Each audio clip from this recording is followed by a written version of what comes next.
All right, this is new as of this morning. The White House Press Secretary Caroline Leavitt has confirmed to NBC News that the administration has moved to exempt cell phones, computers, semiconductor chips, and a host of other electronics from Donald Trump's tariffs. This is huge. So just imagine all the big electronics that we get that's manufactured in China, right?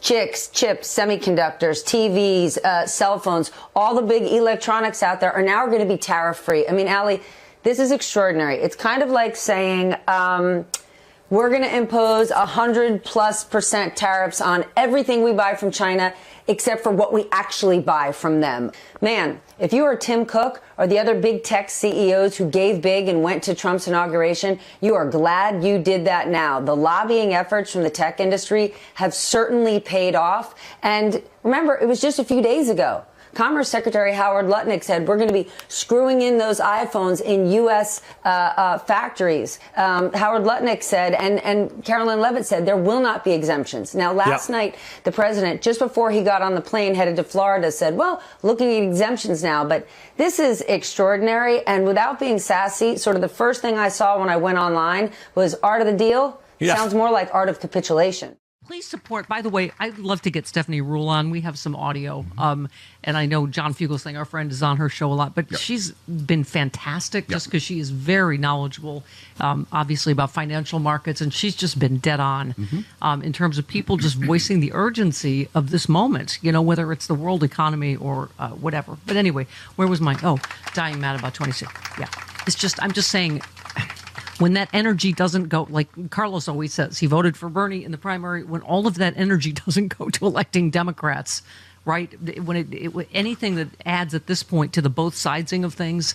I mean, this is, by the way, as horrible as this moment is, this is, like Rude Pundit writes a piece, what a moment this is for Democrats to coalesce. I mean, if we can't agree that you can't disappear people with no, due process in America, then I don't know where we are. Yeah, I think I would argue with the Bernie at Coachella thing is that at least the demographic he was going for, it's more about waking these people up. Exactly. Yeah. Yes. At least in this moment, I totally agree that seize it this should moment. Involve some voter education, but also, I mean, half the people at Coachella that are my age. Because you can say, okay, Boomer, and you're right that we put everything up, but then we can always go, yeah, but then you kids don't vote. Exactly. That happens too. Right? So, I guarantee you half the people at Coachella who are in my demographic didn't vote or weren't registered. Right. So that's what we have to change. Exactly. Yeah. Exactly.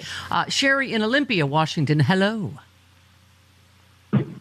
Hey, Steph. Hi, go ahead. So the Bernie thing makes me crazy. I called you guys when he first was running, and if Hillary had said, get rid of NAFTA, CAFTA, Telecommunications Act, Glass-Steagall, all of that, Bernie has been right about everything, always, because it's about the working people.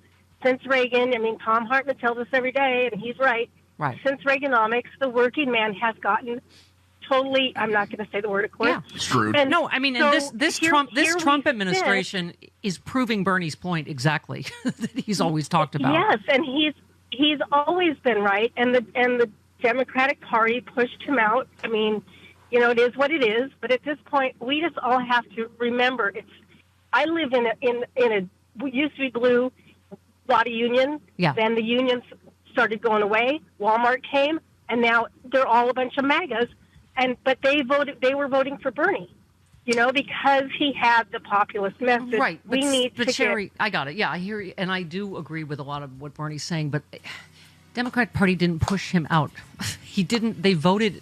The primary was not even close. Chris, you and I lived through the Obama-Hillary primary. That was excruciatingly close. It was. And I got called a Hillary hater every day because I was for Obama, but Bella's a lot of people hate me too. Bella's the only common ground that everyone loves. Well, just give it time. Yeah, it's just how we are. That's how it goes. Susie, subject line, Chris. Chris, I have to respectfully inform you that having a condition is no excuse for never having watched Pitch Perfect. That is all. Susie. That is true. That is true. Thank you. Thank you, Bella. Yes, you and I unite on this. It's egregious. Stephanie makes me work 15 hours a day, so I don't have time to watch Pitch Perfect. Oh, no. It's another aggrieved white man in America. Oh, no. What? What does that have to do with my race? Oh, no. It's an overworked, aggrieved white man in America. All right, just watch Pitch Perfect. You'll love it. It's fantastic. It's very good. Will you Thank give me you. some time off so I can? No, don't be ridiculous. Bella and I have managed to wedge it in. It's so good. It's super good. All right. Speaking of entertainment, I'm glad to see people are just as pissed as I am at Bill Maher. Oh my God! Don't even get me started, Chris. Just what a useful idiot. First of all, Why do you still watch him? I don't watch him. Well, then- It's just he went to the White House, so obviously Sure. everybody knows he went and said all these glowing things about Trump. Are you kidding me? Are we not literally soaking in fascism in America? And this guy's yucking it up with Trump and talking about how charming he is and blah blah.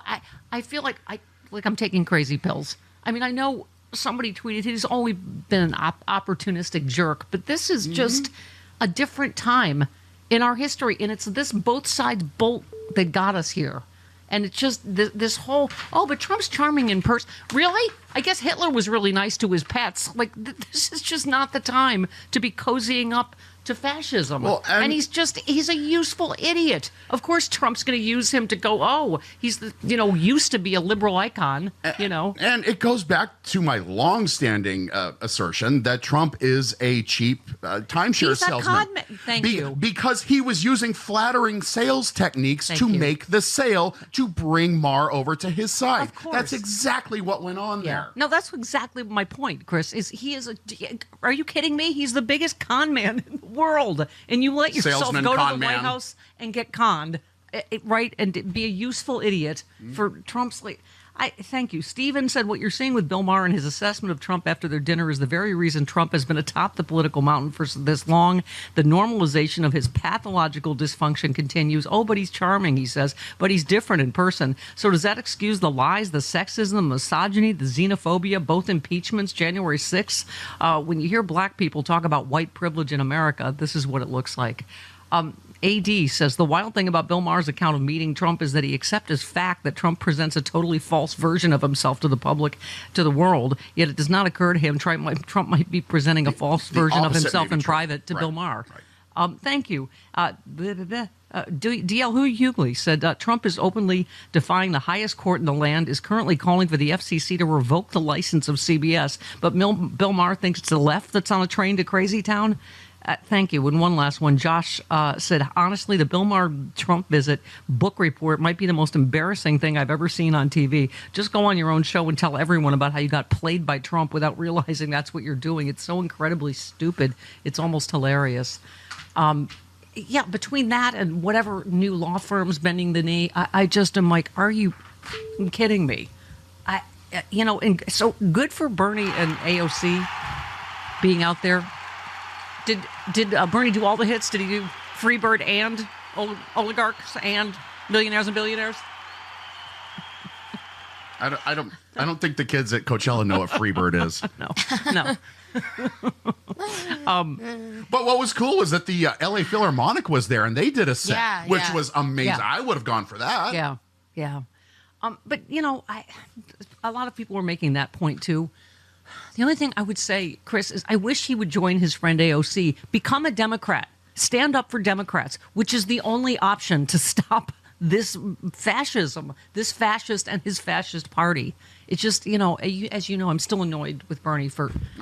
He's there to take credit for every Democratic win, to sign every bill that helps working people. And then the minute Democrats lose, he's out there bashing Democrats again, going, they're not listening to working people. I mean, and someone was saying, I think online, about if he had, if this had done a voter registration drive, and the thing we can do about this is vote for Democrats, period. But I feel like there's a little bit with Bernie, it's always about Bernie, and so I'm glad. I think AOC, Charlie always says this. AOC is a really savvy politician. Mm-hmm. She is a true blue Democrat, and she says that every time they try to trick her into Democrat bashing or dividing or whatever. As Carlos always says, it's the only path out. Of course, they're imperfect. I don't think Chuck Schumer's the leader for this moment. But, we don't have time for the sort of both sides are, right? I mean, this is... Yeah, I've never been a fan of Bernie. You know that. Yeah. But I think he's been spot on ever since the inauguration. Yeah. Everything that he's done has been spot on. But I mean, other people are doing it too. AOC and Chris Murphy and, Governor Pritzker. And there's a lot of, Democrats that are out there. Like Cory Booker. There's a lot of people that are... But Bernie represents the older part of the Democratic Party. I got it. But register Democrats. Get people out to all the people that didn't vote in the last election.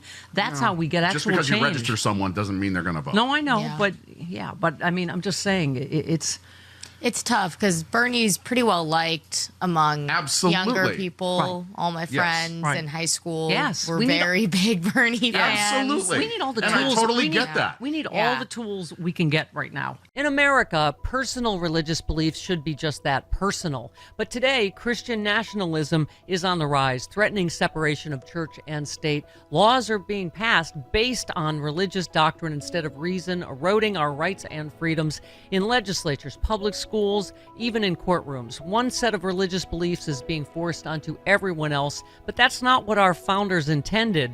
The Freedom from Religion Foundation is fighting back as the nation's leading group of free thinkers working to keep religion out of government. FFRF protects your right to think for yourself, whether you've always been secular, left religion behind, or simply believe in true religious freedom for everyone. If we don't stand up now, we may lose our religious freedoms. Join FFRF in defending our secular constitution and keeping faith a personal choice, not a government mandate.